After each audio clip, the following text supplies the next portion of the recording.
Good afternoon, LC people. Yeah, this lovely hybrid came at dinner time. The guy had, this thing had drops on it. He put bigger bars on it and he lengthened the wires from the kill switch down to what can be loosely be described as a wiring loom. And he said it hasn't sparked since. So, okay, it rolls up. Yeah.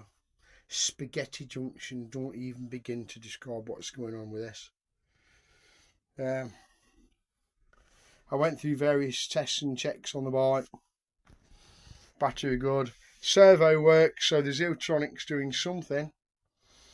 There's no lights, there's no instruments, there's nothing. Servo works, rear brake light on the brake side, but that's it. The brakes won't bleed in. There's lots of work he wants to do. He says, Dave, just want you to get it to spark again.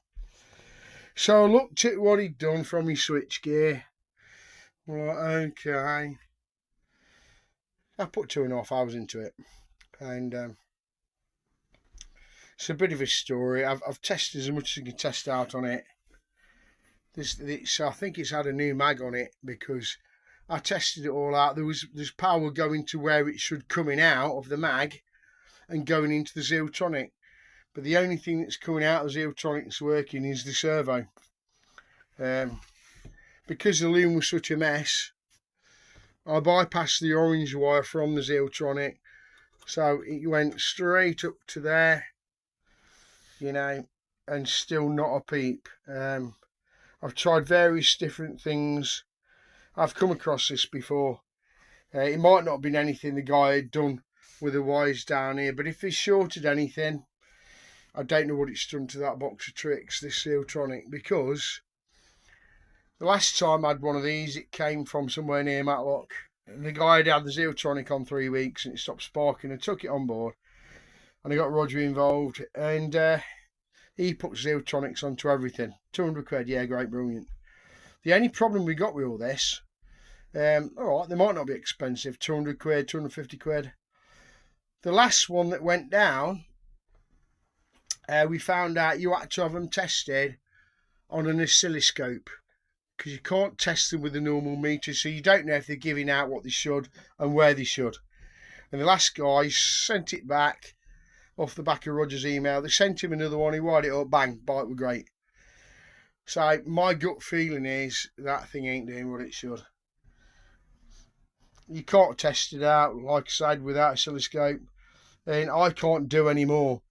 The mag's giving out power to where it should. I know the loom's a sodding joke, but it puts power on, so it's not as if it's wired up wrong, it just looks a mess. Servo works, yeah, great, but there's nothing going to the coil. I've tried some other plugs in it, and I've done as much as I can with it, but it's got a lot of way to go before it's going to be fit for the road. But personally, I can't have it sat around. There's another one coming at the weekend. Me, I'd want to send that away and have it tested before you go any further. I could piss about, shove another loom on it, and if that thing's at fault, which I can't test and I don't know, he's into it, and I still ain't got a result for him. So 2.5 hours is Dave done. That's it. Yeah, I can't say anything more about it. I'm not going to say it's a fail, but what I've got is I don't have the equipment for this kind of things, you know.